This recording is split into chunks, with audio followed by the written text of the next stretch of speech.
In this tutorial in CyberLink PowerDirector, I'd like to show you how you can take webcam video, capture it, and bring it into a project. Let's assume that we want to take the video that you see here. I put on track number 2, where someone is working on their tablet, and we want to make the content of the tablet what we capture on our webcam. We'd like to show you how to do that. So first of all, we need to capture some elements through a camera. So we're going to click on the Capture button above the Media Room. When I click on that, it will open my screen where I have all my capture options. Now you notice at the top, at the center on the left side, we have lots of ways to capture data in PowerDirector. Most of mine are grayed out, as probably will be most of yours. You can actually capture from a digital TV signal, from a TV signal, from an HDV camcorder, or a DV camcorder. You can also capture from a CD. Now, I don't have any of these configured in my system, so they're all grayed out. But the four most common sources of capture are not, and they probably will be for you too.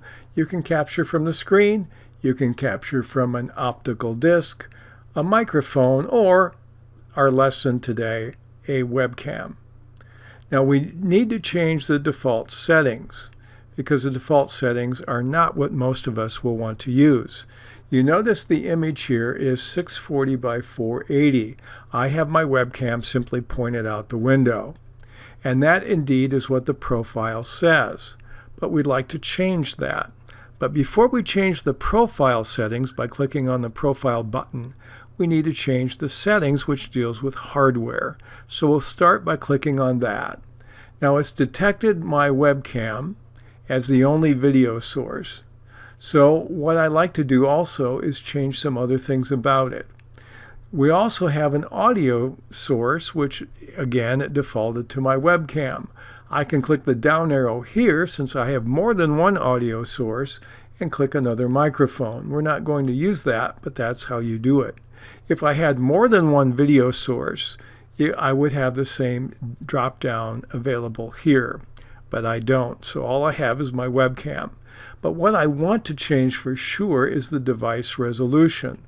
The default is what most of us will not need anymore, 640 by 480. I'll click the down arrow, and it understands that with my particular piece of hardware, I have all these resolutions available.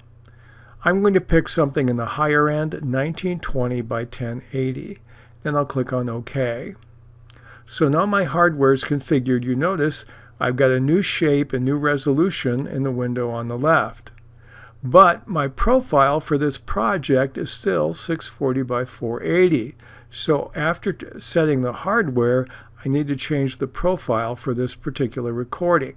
I'll click on the button, and then it gives me several options for recording. My default is H.264. Now if I didn't want to use that, I could use MPEG-2, and then that would give me 4 different sub-options. Or I could click on AVI, and that would also give me options. In this case, I would have 3. I'm going to leave it at H.264, which is probably the most common. But I do want to change this resolution here from 640/480 to something larger. I'm going to use my 1920 by 1080, and I can use 24, 30, 60, or 120 frames per second, given what it knows about my hardware already. So I'm going to take the 60 frames per second, click on that, and then click on OK. So now my hardware and my profile are configured for recording. Before I record, there's some things it also tells me. It tells me where it's going to save it. Right now, this is the folder that I've picked. If I want to change it, I click on the button, and I can navigate to any other drive or folder I want to use. It also tells me, as it records, how much room it's taking up, how much room is free. It will give me the length of the video and the amount of time.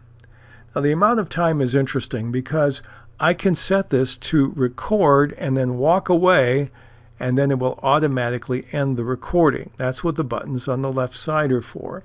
I can set a time limit, and the minimum is 5 seconds. or a size limit, the minimum is 1 megabyte, or both. And whenever it reaches the first of these two numbers, it will stop. Well, most people will pick time or size, and so I'm just going to click time. And then I'll take this and I'll call it 22 seconds. Now it will stop at 22 seconds. If I start it, and you start it by clicking on the red ball or holding the Alt key down and pressing the R key, if I start it, I can always stop it before it reaches either of these limits by clicking on the button again. Otherwise, if I do nothing, it will stop when it reaches whichever one of these I have activated. And so let's start it by clicking on the red button. And now it's recording the footage of the webcam through the window. We see the recorded length increase as it tends to grow. We also see the amount of megabytes being used in the recording inch up as it continues to process. Now, like I said, if I wanted to stop it before 22 seconds, I could click the button. I didn't, so it automatically shut it off on its own. Nice feature. So I need to name the file when it's done. We'll call this a test. If I want to preview it in this window, all I need to do is click on it, and it will give me a preview where I can see and hear. I have the audio off. So I put it back on for a second. You could hear it. And I can actually preview it full screen by clicking on this icon here. So this gives me a way in the capture screen to preview the video. I'm going to close it by clicking on the X in the upper right corner. And so when I'm done, all I need to do to get back to the edit mode is click on the edit button. And now I see not only my original video, I see my captured video, which is now available for me to use. And if I right-click on it and click on View Properties, I'll get to see all the features about the video. I see what my resolution is, my frame per second, my aspect ratio, when it was recorded, all key information, my sampling rate, my bit rate. I can take and drag and drop it and put it in my track number 1, and now it appears as the content of the screen on the tablet. If I play this, we'll see the trees slightly moving as the fellow taps on the screen. But that's a very easy way to get webcam content into your project in CyberLink PowerDirector. And here we have all the elements that we put in, and then we have our video on a timeline. And then we have a video that we can actually play. What I like to do is play a few seconds of this and show you why this is not, I think, the preferred way to start the program.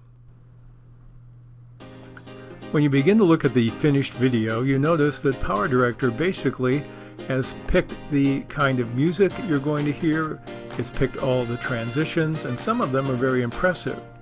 But what you find is that the order that they're in and the way in which they work together is a little bit random. For me, as a video editor, I like my own creativity to direct everything that happens in the video so I can tell the story my way. What this basically does is it tries to throw things together in one sense or another, but it doesn't really give you a sense that you've edited the video or that it has any special coherence. If you want something very fast and you're not concerned about how carefully it tells your story, then maybe this automatic mode of creating videos would work. But I would guess that in the vast majority of cases, and you notice here it's repeating things over and over again because it's built for much more content than what I happen to use. And the repetition and other things, I think, are all reasons why I would prefer not to recommend this mode of starting out with PowerDirector, because it won't create the kind of quality product I think most video editors are looking for. Even for new users, what I recommend is to choose the full mode option and actually to highlight always enter full mode. We'll do that now. And then we'll click full mode.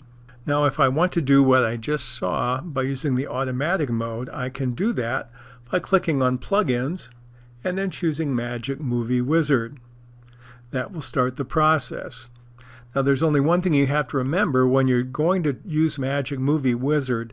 The first option is the media library. But right now my media library is empty. I have no content.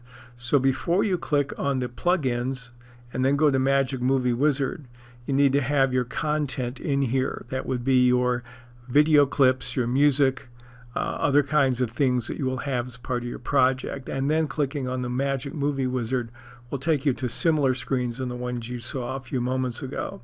But if you want to get to the storyboard mode, all you have to do is press the Tab key, and that converts you to storyboard mode, and press the Tab again and you're back to the regular mode.